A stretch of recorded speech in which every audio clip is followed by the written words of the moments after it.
Ajá. Con calma, pues mire, usted, hágame.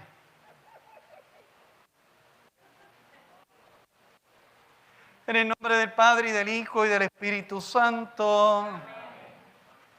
Tu Señor ha dicho en tu palabra que Jesús es la última revelación.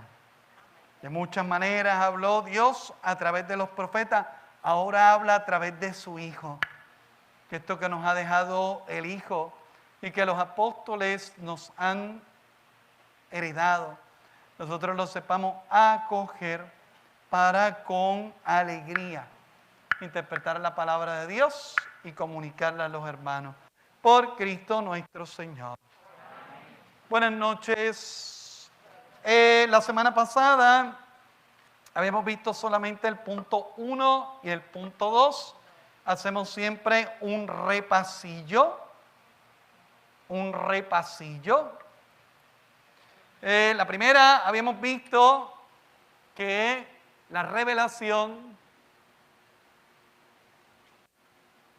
viene de Dios y que se ha comunicado al ser humano a través de dos chorritos de esta fuente que es Dios, que es la revelación oral o la revelación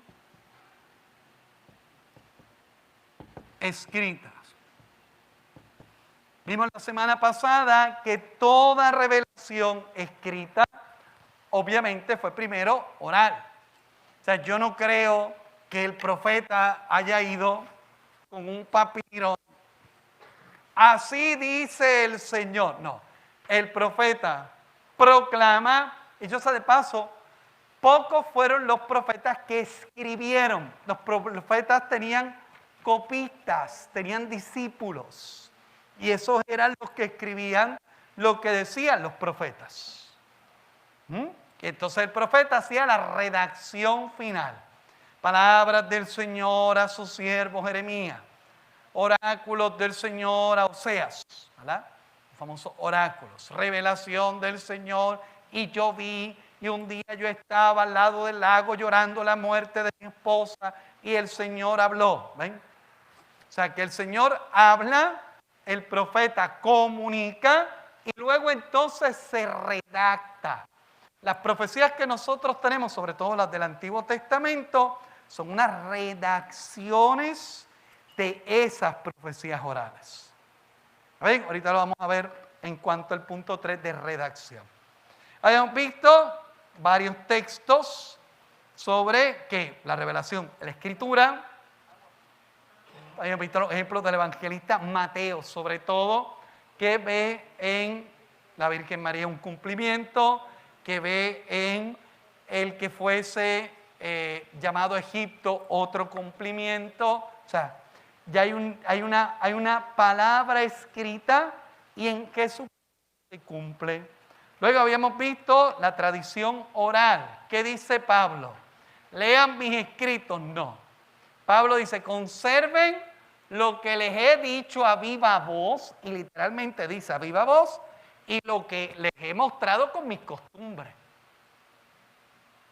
Y en el otro texto dice, pues yo les transmito, en la de Corintios, yo les transmito lo que yo recibí. No dice lo que yo leí, lo que yo recibí, que Jesús la noche en que iba a ser entregado, tomó pan. Dicho de paso, cuando la carta a los Corintios se escribe, la carta a los Corintios es la narración de la cena pascual más antigua que tenemos. Es más antigua que la de Marcos, Mateo y Lucas. Porque Pablo escribe mucho antes que Mateo, Marcos y Lucas. Por lo tanto, ese testimonio de Pablo es un testimonio precioso, porque ya las comunidades practicaban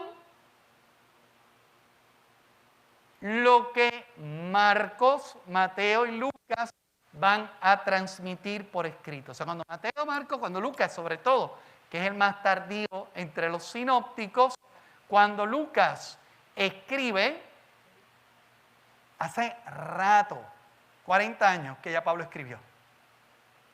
Así que por eso los testimonios, sobre todo de la carta primera a los Corintios, es muy importante porque es muy antiguo.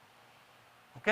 Así que Pablo habla, y Pablo no habla, yo leí en el Evangelio de Mateo.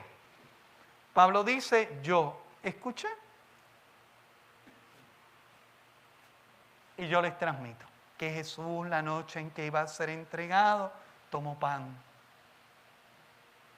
y dijo, esto es mi cuerpo que se entrega por ustedes. Eso ya está en 1 Corintios, ¿saben? 1 Corintios. ¿Ok? Habíamos visto la tradición apostólica. A quienes ustedes escuchan, me escuchan. ¿A quién le dejó el Señor la tarea de comunicar esta revelación? A los apóstoles.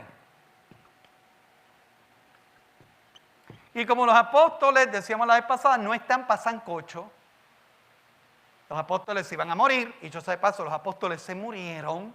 Si usted ve uno por ahí, me avisa. Los apóstoles, carta a Timoteo, imponen las manos y entonces delegan una autoridad.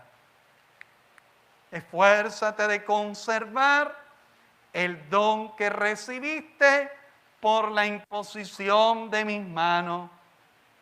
Y le dice, predica, regaña, amonesta, corrige, que aunque eres joven, así le dice a nuestros queridos Timoteo y Tito, eso no tiene que ver con la autoridad que se te ha dado. Pues el problema con Timoteo y Tito era ese, que cuando chamaquito, la gente decía, yo venía de este pilita a decirme a mí lo que yo tengo que hacer. Pues ese pilita recibió la imposición de manos del mismísimo Pablo. Y por lo tanto, la autoridad de Timoteo, ahí dice Timoteo, y Tito, ahí dice Tito, esa autoridad le viene de los apóstoles. Punto número 3. Por eso es tan importante una de las notas de la iglesia. La iglesia tiene 4 notas. Una santa católica y apostólica. Si no es apostólica, pues ¿de dónde le vino la imposición de manos? ¿De dónde le vino el espíritu? ¿De dónde le vino el mandato? Bueno, aquí para que no estorbe. ¿Ven? Qué importante. Luego, visto el contenido de la Biblia. De la Biblia, ¿recuerdan lo que significa ta Biblia? ¿Eh?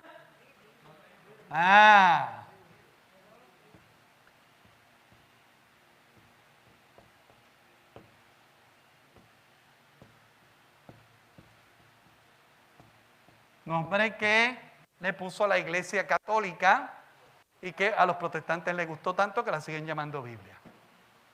¿Ven? Ese nombre lo pusimos nosotros. Habíamos visto que tenía el contenido, la primera alianza, los 46. Nosotros llamamos, a esto está pasando algo, de lo que nosotros le llamamos, de lo que nosotros le llamamos el Antiguo Testamento. No, ¿tiene batería suficiente? Tiene.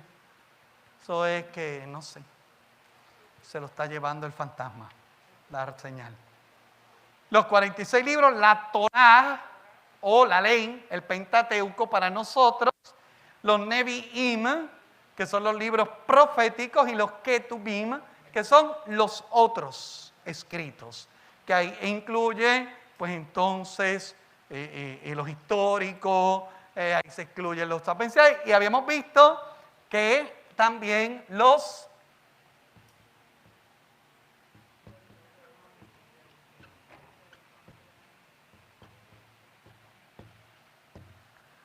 deuterocanónicos. Recordarán que habíamos dicho que estos 7 libros, escritos originalmente en griego, una vez que los hebreos regresaron de la diáspora, dijeron griego fuchi, solamente hebreo, porque Yahvé Dios había en hebreo y Yahvé Dios no habla en inglés, en en griego.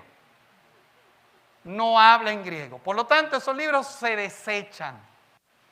El cristianismo lo recobra, lo retiene. Y ahora les voy a decir una. Pues yo veo ahorita cuando veamos la cuestión de Lutero con la Septuaginta. ¿Recuerdan qué era la Septuaginta? La traducción de los 70, de los 70 que agarraron los textos en hebreo y los tradujeron al griego, que era la lengua que se estaba hablando, y entonces los 70, dice la tradición hebrea, que trajeron una traducción igual. Entonces, miren qué interesante. Si nosotros vamos a quitar estos 7 libros, porque fueron escritos en griego originalmente, y si vamos a rechazar la Septuaginta, me pregunto, si esta traducción es fuchi porque solo Dios habló en hebreo, y esto es fuchi porque fue en griego directamente, explíqueme usted por qué las citaciones que hacen los evangelistas Mateos, Marcos y Lucas son de la Septuaginta y no son de la Biblia hebrea. ¿Entienden? O sea, el evangelista Mateo, Marcos y Lucas, cuando hacen una citación del Antiguo Testamento, del Primer Testamento, no lo hacen desde la Biblia hebrea, lo hacen desde la Biblia de los 70. Así que si esta no tiene autoridad, y esto no tiene autoridad, porque los evangelistas la que citan es esta y no citan la otra. Yo no estuve por ahí para hacerle esa pregunta a Lutero. Pues me gustaría saber cuál va a ser la respuesta de Lutero. ¿Cómo? Las citas que, por ejemplo, vimos de Mateo, esas citas son tomadas de los 70, no es tomada de la Biblia en hebreo. Dios sabe de paso, la expresión, la Virgen está encinta. Bien interesante que en hebreo nosotros lo deberíamos de traducir más bien como la doncella, que es lo mismo. Lo que pasa es que la doncella trata del título y la virgen trata del asunto físico. Pero es bien interesante que el evangelista Mateo no cita a la hebrea y no dice la doncella, dice la virgen. Por lo tanto, si esta no tiene autoridad porque no sé qué rayete, ¿para qué entonces los evangelistas la citan? Si los evangelistas la citan, ¿qué significa? Que tiene autoridad. Que a mí me gustaría, ¿verdad?, que los evangelistas dijeran, déjame coger aquí lo primero que salió y va, como salga. Citaron esta. No citaron la hebrea. En eso Mr. Lutero se equivocó. ¿Ok? Así que, habíamos visto que son los 46 libros. Luego vimos que la segunda alianza consta de 27 libros, los evangelios. Primero, los evangelios, atentos que nos lo dije la vez pasada, los evangelios sinópticos. Sinopsis significa comparación. Son evangelios que yo los pongo en línea y hay unas semejanzas en los relatos. El que menos semejanza tiene es nuestro querido Lucas, el evangelio de este año, porque Lucas tiene parábolas y sucesos que no tienen los demás evangelistas. Así que Lucas es más nutrido. ¿Por qué? Porque Lucas fue escrito para una realidad distinta. Mateo escribe para los hebreos en la diáspora. Para los hebreos en la diáspora, es decir, los que después de que Roma fumigó y acabó con Jerusalén, se fueron. Mateo escribe para ellos. Por eso es que Mateo, vamos a ver que es muy bíblico, porque el hebreo, o sea, muy bíblico del Antiguo Testamento, porque el hebreo se conoce la escritura, entonces por lo tanto, él le dice, contra, yo no le puedo hacer eso a un griego. Por eso es que ustedes van a ver que el evangelista Lucas, que escribe para griegos convertidos al cristianismo, Lucas casi no cita textos del Antiguo Testamento porque el griego no se lo conoce.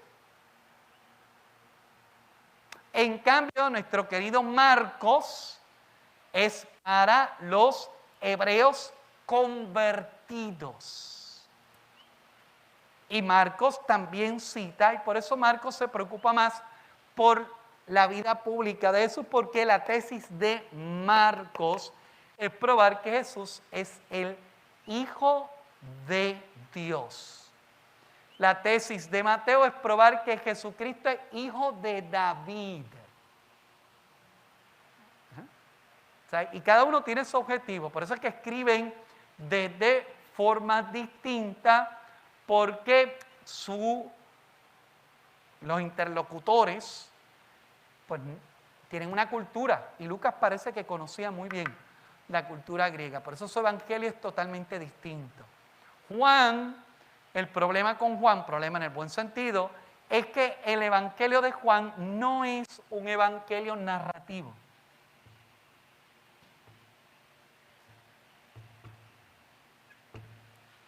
Sino que es un evangelio teológico.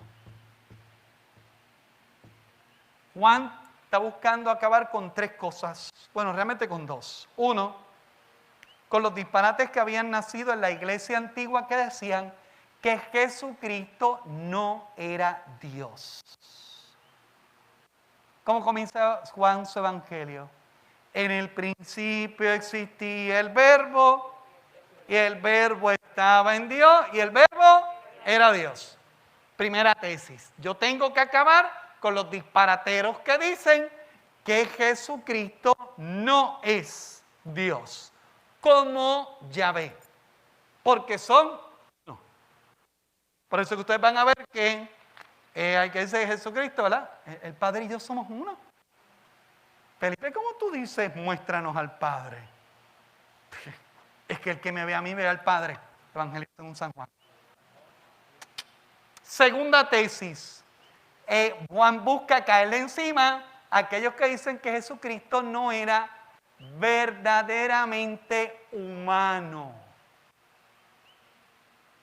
Por eso es que el crucificado dice, tengo sed. Y por eso es que el Mesías se duerme en un almohadón.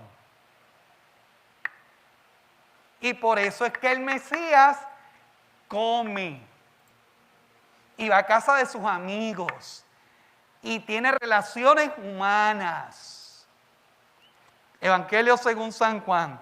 Jesús amaba a Marta, a Lázaro y a María. Los amaba. Por lo tanto, Jesucristo era un humano capaz de tener interrelaciones afectivas. Por eso es que la mujer en el Evangelio de Juan le unge los pies. Si Jesucristo hubiese sido un tipo de fantasma y no hubiese tenido piel humana, la mujer que le ungía el disfraz. ¿Y qué es lo que dice? Bien distinto de cuando la mujer, atentos, ¿verdad? Esto es un dato. En los evangelios hay dos unciones de los pies de Jesús distintas, con dos mujeres distintas y por dos razones distintas. Son dos unciones de los pies de Jesús. Para eso algún día cuando nos metamos en los evangelios vamos a ver. ¿Está bien? Así que tiene los evangelios sinópticos, que son los que se parecen, y luego Juan. Luego tiene las cartas, los hechos y el libro de la revelación, que realmente son los libros de las revelaciones. El Apocalipsis realmente son dos libros que se unieron. El libro de las cartas a las iglesias y el libro de las profecías. Entonces, Esta es una clase interesante, el libro del Apocalipsis. Decepciona a muchas personas que se creen que el Apocalipsis es un tipo de Star Wars o el Señor. Y no lo es. Habíamos visto que hay cartas perdidas, segunda carta a los Corintios y la carta a los de la Odisea. Habíamos visto los evangelios o los escritos apócrifos. Apócrifos significa ocultos, oscuros. Y aquí están. Y luego los extra bíblicos. Muy bien. ¿Qué es lo que nosotros tenemos en la Ta-Biblia? Nosotros en la Ta-Biblia tenemos unidos entre 1400 y 1800 años de textos sagrados. ¿Está bien? Nosotros no podemos a muchos de los libros darle una datación. O sea, yo no puedo decir el libro tal fue escrito tal, porque incluso usted va a ver unos profetas que dicen, yo profeta tal, en el 5º año del rey tal, en el 3er año del tal. Eso es una aproximación. No cita el tiempo igual que usted y que yo. Y los números no significan lo mismo que los números árabes que utilizamos usted y yo. Una vez en la parroquia anterior de una clase de numerología bíblica. Y uno se da cuenta de que hay que tener mucho cuidado con los años, porque en la Biblia los años no son 365 días. ¿Verdad? Que es cuando el sol le da la vuelta a la tierra. ¿Por qué? Porque el calendario hebreo era lunar, así que no le importa el sol. Comenzando por eso. O sea, ya nada más con eso tenemos un problema. ¿Ven? Entre 1400 y 1800 años descritos. Varios autores, obviamente la Biblia no la escribió una persona, y hoy día nadie con algún tipo de capacidad se atreve a decir que el Pentateuco lo escribió Moisés. Aunque todavía yo veo Biblias protestantes, sobre todo dice, primer libro de Moisés o Génesis. ¿Por qué Moisés no pudo escribir el Pentateuco? Por la sencilla razón de que en el Pentateuco se narra el entierro de Moisés. ¡Tarán! ¿Alguna otra duda? Además de que nosotros debemos de tener cuidado, vamos a ver en la redacción que los libros no fueron escritos como usted los tiene en la Biblia. Cuando San Jerónimo decide organizar los libros de la Biblia, él hace un acomodamiento a lo hebreo. Pentateuco, los Nebim y los Ketubim. Casi hace eso. Claro, todo el mundo piensa que el libro del Génesis es el primer libro de la Biblia. No. El libro más antiguo de la Biblia es Job. Job tiene un lenguaje tan arcaico que definitivamente fue escrito casi en escritura cuneiforme. Casi. O sea, Job es el libro más antiguo de la Biblia. Y entonces lo demuestra su escritura y su teología pobrecita. Tiene una teología pobrecita. Además de que, si nosotros vamos a ver el libro del Génesis, nosotros no hablamos del libro del Génesis, hablamos de los libros del Génesis. Por lo menos el Génesis son 3 libros, puestos en una sola redacción. Por eso usted ve que el ser humano lo crean 2 veces, por eso es que usted ve, porque son tradiciones que se unieron. Entonces, cuando se unieron, pues se quiso conservar lo que se llaman las tradiciones bíblicas. ¿Ven? Por ejemplo, el libro de Isaías, que muchos de ustedes, a mí me encanta, el libro de Isaías. Isaías por lo menos lo escribieron 3 autores. ¿Cómo sabemos eso? Porque el profeta Isaías tiene una duración en toda la profecía de 300 años. Y Matusalén no estaba para ahí esa época. Así que o Matusalén lo escribió o lo escribieron varias personas. ¿Ven? Así que nosotros tenemos varios autores, a veces 2 y a veces 3 en un solo libro.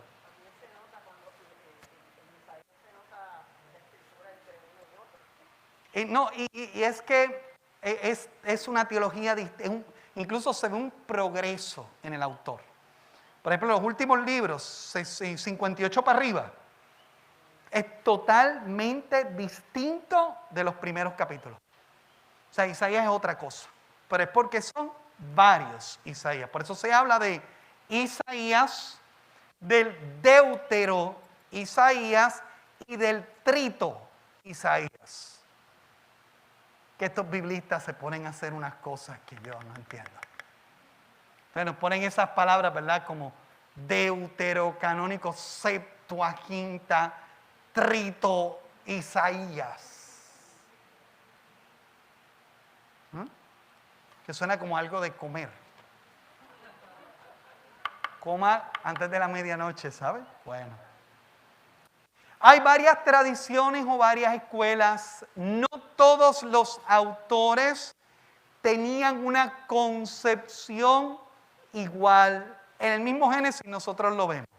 Hoy día los biblistas están peleando en eso, pero yo no soy biblista, yo soy canonista, así que se arranquen los pelos y las barbas. Sobre todo las barbas, porque ya mucho pues llegaremos sin pelo, así que por lo menos en la barba. ¿Qué tenemos entonces? En el Génesis 2 tradiciones. La tradición yavista y la eloísta. Son 2 tiempos distintos. Yahvé, ¿verdad? El nombre de el Dios Todopoderoso, que recuerden que hay que tomarlo con pinzas. Dios no se llama Yahvé. Dios se presenta como Yahvé. Dios no revela su nombre. Es lo que le dice a nuestro querido Moisés, y cuidado con las traducciones, es yo seré lo que seré. El hebreo no dice yo soy el que soy. El hebreo dice yo seré lo que seré. Es decir, yo siempre he sido y eso a ti no te importa. Y ese yo seré lo que seré es el Yahvé. Así que cuidado, Dios no revela su nombre. ¿Por qué? Porque en la teología bíblica, conocer el nombre del Espíritu es tener control sobre él. Porque ustedes creen que Jesucristo al endemoniado de Gerasa le dice, ¿cómo te llamas? Cuando viene el Señor con la sordera y la tartamuda, él le dice, espíritu sordo y mudo. Ese es el nombre del Espíritu. Entonces, cuando él dice el nombre del Espíritu, hay control. ¿Eh? Ponte detrás de mí, Satanás. Pero el Padre no revela su nombre. Una vez que Jesucristo se hace carne, nos da, yo creo que la expresión más hermosa con la cual nosotros podemos llamar a Dios, Abba. Que Abba es papito. Papito. Nosotros lo traducimos padre. Abba es, y yo escuché en Tierra Santa, y miren, allí hay ruido, porque te quieren vender una camisa por acá, un mantecado por acá, un crucifijo por acá, de un perro por acá, una tarjeta. O sea, quieren vender de todo. Hasta tierra te venden. Cogen arena el piso y te la quieren vender. Y yo escuché a un niño llamar Abba a su papá. Miren, yo me descompuse. Y cuando yo me viro, el nene se había pillado en el coche. Estaba en un cochecito y se pilló. Y el grito de él era Abba, Abba. Y yo me miré, ¿verdad? Nos miré reflejados. Yo dije, eso es lo que uno hace. Le grita a Dios y le dice, papito, ayúdame. Es una expresión de niño. Abba no es expresión de adultos. Es expresión de niños. Ese es el nombre más espectacular que puede tener una divinidad. Que lo podamos llamar papito. Eso es espectacular. Así que ahí les dejo. ¿Está bien? Luego nosotros vamos a ver, ¿verdad? Estas escuelas, por ejemplo en el Génesis. La escuela yavista es una escuela más del divino. Por lo tanto... Una sabe que otras denominaciones, Ajá. otras personas dicen Jehová, en lugar de Jehová, Jehová. Sí. Lo correcto, yo digo que la Iglesia Católica siempre la nombra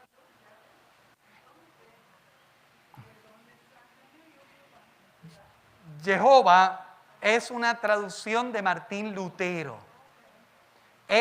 Y pregúntaselo a un hebreo, no me lo pregunte a mí. Es la traducción más chapucera que hay del nombre divino. Yo recuerdo un pastor amigo que fue al seminario bíblico de Puerto Rico y su maestro de Biblia, que era un pastor, le dice, vamos a comenzar la clase diciendo que Jehová no existe. Y ellos se dieron golpes de pecho, y todo el mundo escandalizado. Es la mala traducción del nombre de Dios. Por lo tanto, existe Yahvé, o existe Elohim, o existe el Señor, o existe el Santo. Pero Jehová es una muy mala traducción porque intenta ponerle, si nosotros fuésemos a transcribir, nosotros haríamos esto.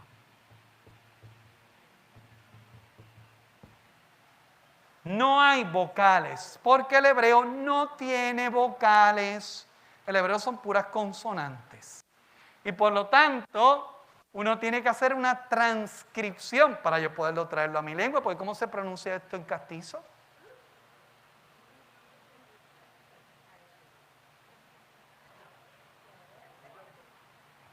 Además de que atentos, perdonen, aquí probablemente hay maestros, pero la W no pertenece a nuestro alfabeto. No hay ninguna palabra en español con W, ¿saben? La W es del alfabeto inglés, sajón. No existe una palabra con W en castizo, ¿saben? Búsquela. ¿Cómo? Eso no es una palabra, eso es un nombre. Eso es un nombre. Los Washington, eso sí, todo el mundo está pendiente. Pero en castellano no hay una palabra con doble. Hay una con X. ¿Se acuerdan? ¿Cuál era? Xilófono. Era la única que decíamos en la escuela. O sea, hicimos una letra por una sola palabra. ¿Ok? Así que imagínense, ¿cómo yo traduzco esto? Pues se tiene que alfabetizar. Y nosotros entonces, precisamente, fue que le dimos...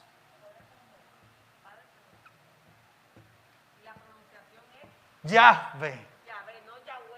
No, Yahvé. Yahvé. Claro, ya uno mira, hay Biblias que dicen Yahvé. Y-A-V-E y acentúa para colmo. Yahvé. Y ya. Pero Jehová, por favor, no me hagan eso. Porque me hieren el oído. ¿Está bien? Lenguas. Y esto es bien particular porque recuerden que lo que usted y yo tenemos en las manos es una traducción que más bien es una interpretación. ¿Qué significa interpretar? Significa que yo tengo una expresión que yo me voy a acercar al significado, pero que realmente o no es una palabra o su significado no existe en mi lengua.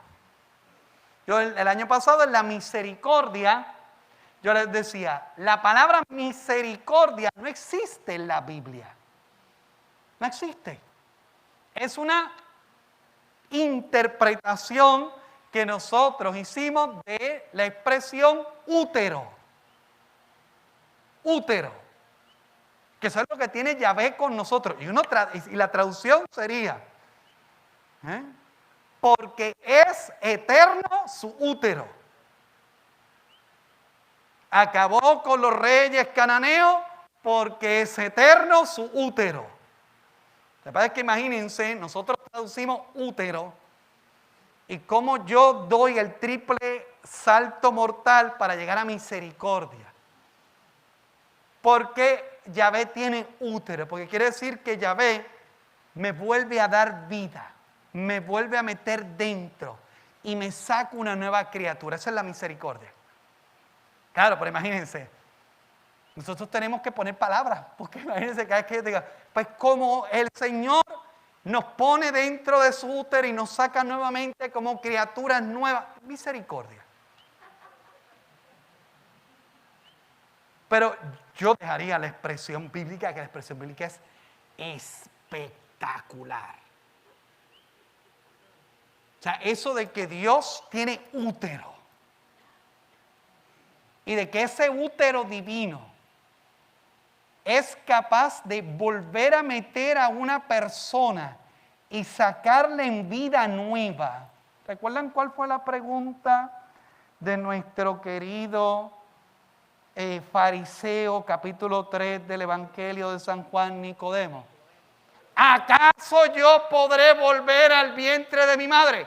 Sí, mi querido. Lo que pasa es que él conocía esa expresión. Dice, pero es que esto, mi querido Nicodemo, sí, eso es lo que te está pidiendo Jesucristo, que te metas en el útero divino. ¿Cuál es el útero divino? La pila bautismal, de donde nosotros salimos nuevas criaturas. Por eso en la iglesia antigua a la pila bautismal se le llamaba el útero de la iglesia. Para que todo eso nosotros lo hemos perdido. Pero ¿qué es lo que yo hago cuando ¿qué hago al niño? Lo meto en el útero y lo saco nueva criatura. Por eso la piscina tiene mucho más sentido que la pilita. Porque en la piscina yo meto al muchacho. En mi primera parroquia construí una piscina bautismal y me encantaba bautizar. Salí enchumbado, pero me lo disfrutaba. Celebraba el resto de la misa enchumbado de pecho a pie. Pero me encantaba. Así que las traducciones de lenguas que no están muertas, pero que incluso han evolucionado. El griego bíblico no es lo mismo que el griego que se habla en Grecia.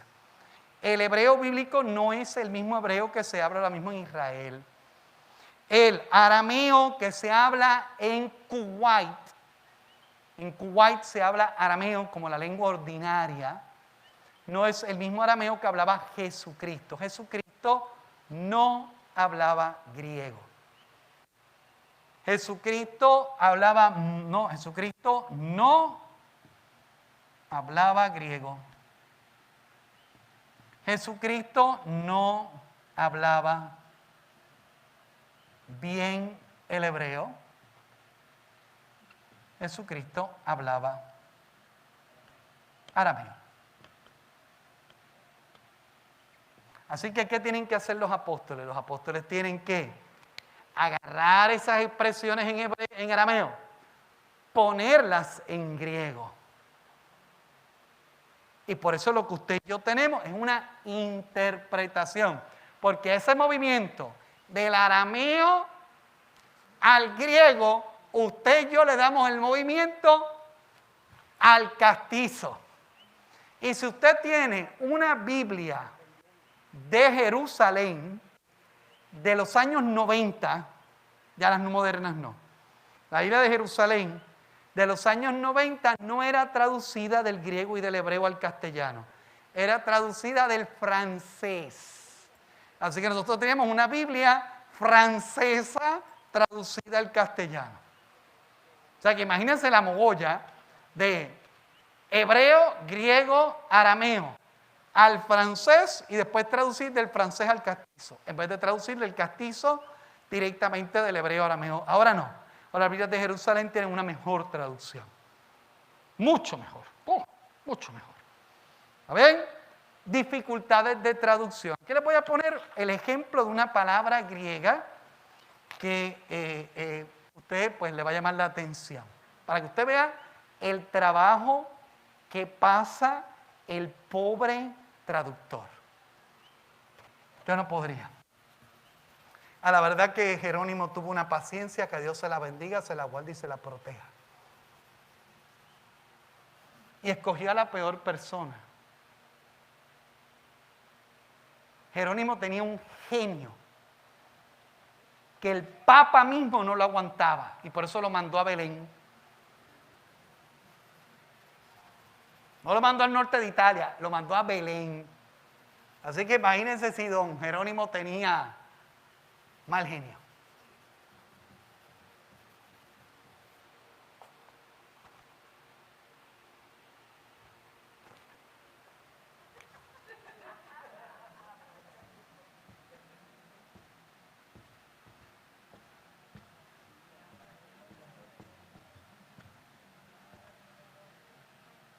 No, es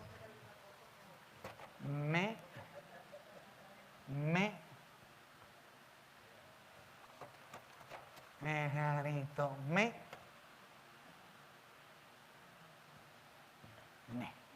Ahora, esta palabrota en griego, quejaritomene,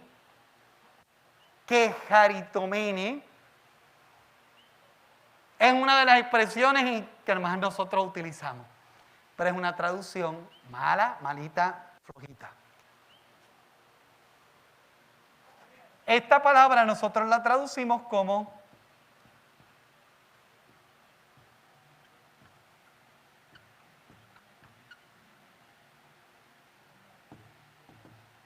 llena de gracia.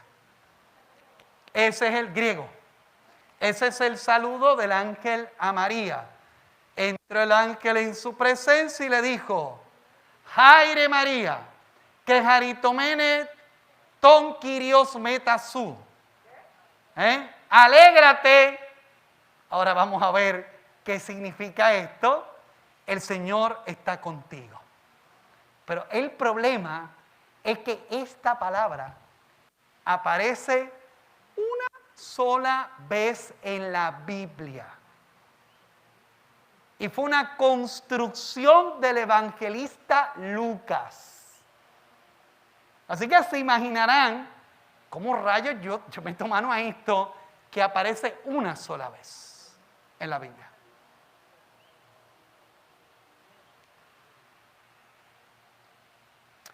Alguien que se busque, tiene la Biblia por ahí, Hechos 6:8. ¿Quién me lo busca? Alza la mano y lo va buscando. Aquí, gracias. Hechos 6:8. ¿A ven? Y ya le aviso. ¿Qué hacemos con esta palabrota? Primero, nosotros tenemos que desglosarla.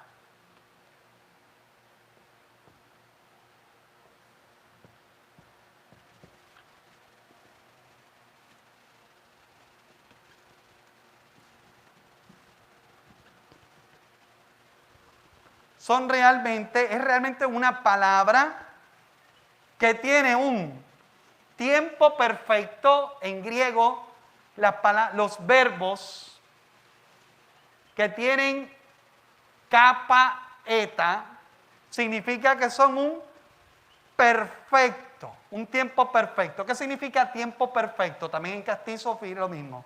Significa una opción presente que se completó en el pasado.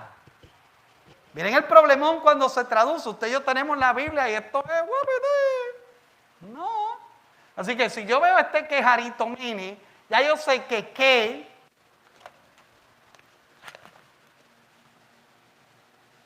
quejarito y que mini son tres realidades distintas. Miren el palabrón que inventó Lucas. Y te voy a dar solo este ejemplo porque tiene que ver mucho con nuestra expresión de fe. Haris, usted vaya a Grecia, le voy a dar una palabra para que pueda decir cuando vaya a Grecia. Alguien le da un café y usted le dice Haris. Haris significa gracias. Haris. Así que ya saben, acuérdense de eso. Haris. Huito, tu próximo viaje a Grecia. Tenlo pendiente. Y meni es el sufijo que se le pone a un participio pasivo. ¿Qué significa? Que el sujeto recibe la acción. Si fuese un participio activo, el sujeto hace. En este caso, el sujeto del jarito recibe el jarito. Y el participio significa que ese jarito, esa gracia, ya la recibió antes de que yo te esté diciendo esa gracia. O sea, no es que esa persona acaba de recibir una gracia.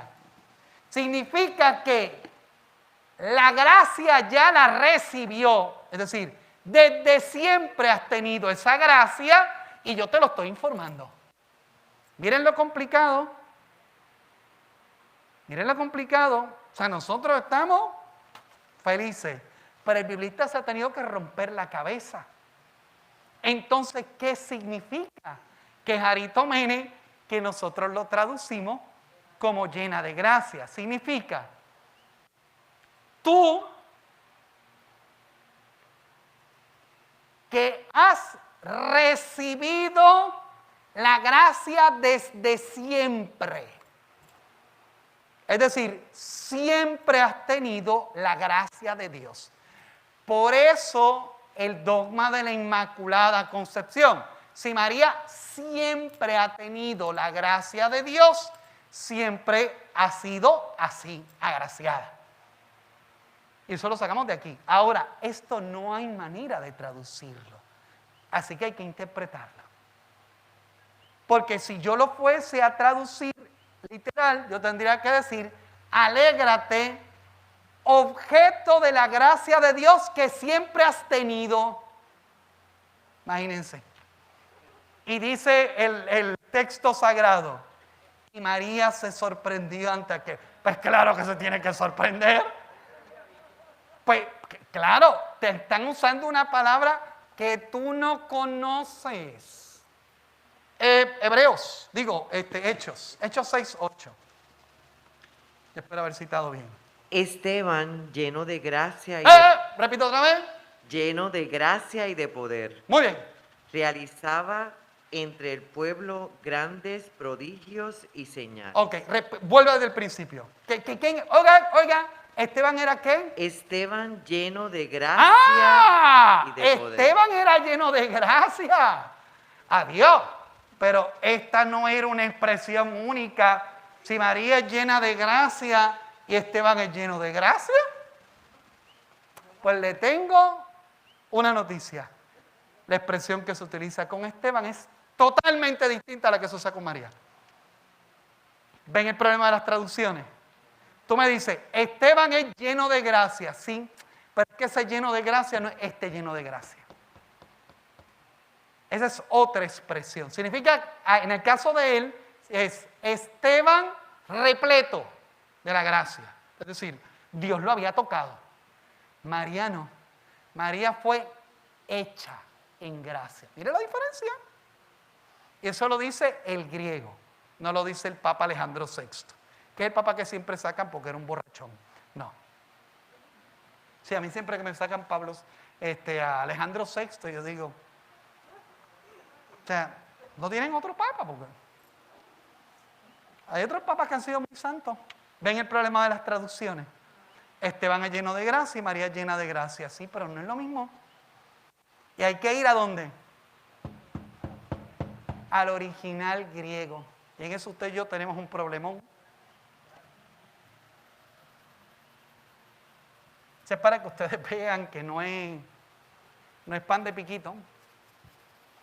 Así que atesore mucho la traducción que usted tiene, porque la traducción que usted tiene es una traducción fajá, ¿saben? Fajá. Muy bien. Punto último, los géneros literarios. La Biblia tiene todos los géneros literarios que usted se pueda imaginar. La Biblia tiene poesía, tiene historia, tiene mito, tiene prosopopeya, tiene simbología, tiene numerología. La Biblia tiene código, tiene todo. Por eso cuando usted le haga un approach en castizo a un libro, lo primero que usted tiene que saber es en qué género literario fue escrito, para cuando lea no meta la pata en la interpretación. Porque si usted me lee un libro prosopopeico, ¿qué significa la prosopopeya? La prosopopeya es agarrar al héroe y sobreexaltarlo casi no humano. Por eso es que usted va a ver que hay unos, por ejemplo, cuando David mata a Goliat, eso es una prosopopeya. ¿Mató al gigante? Sí, mató al gigante. ¿Lo mató de una sola pedrada? No necesariamente. Ahí hay un género literario. De que lo mató, porque salió al campamento con la cabeza del tipo. O sea, no fue que se la mandaron por correo. O sea, el tipo se la arrancó. Que fue de una sola pedra, es que la prosopopeya lo que hace es eso. Quien se ha leído el Mío Cid, el Cantar del Mío Cid dice que Rodrigo Díaz de Vivar, o el Cid campeador, tenía una espada de 2 metros. 2 metros son 200 centímetros. Yo mido 186 centímetros. Dígame cómo Rodrigo Díaz de Vivar podía cargar con una espada de 2 metros.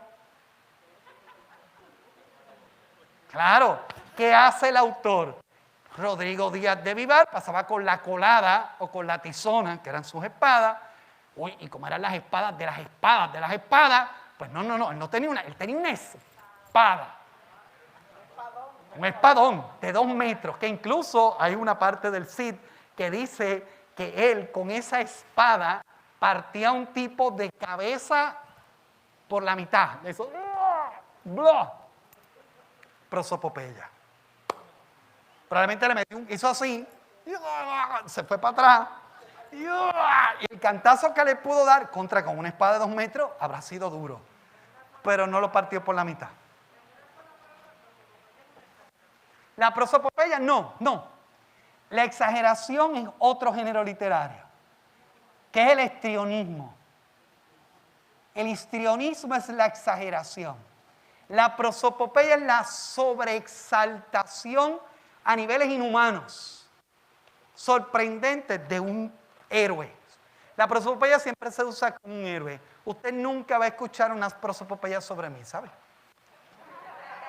Usted sobre mí podrá escuchar mitos, podrá escuchar el género literario de la burla, pero no creo que escuche prosopopeya, porque si yo me encuentro con un murciélago no voy a ser muy héroe, ¿saben? Prosopopeya. Así que por eso es importante ver los géneros literarios, porque si no, hermanos míos, empezamos a patinar y nos creemos que todo lo que dice la Sagrada Escritura es literal. No.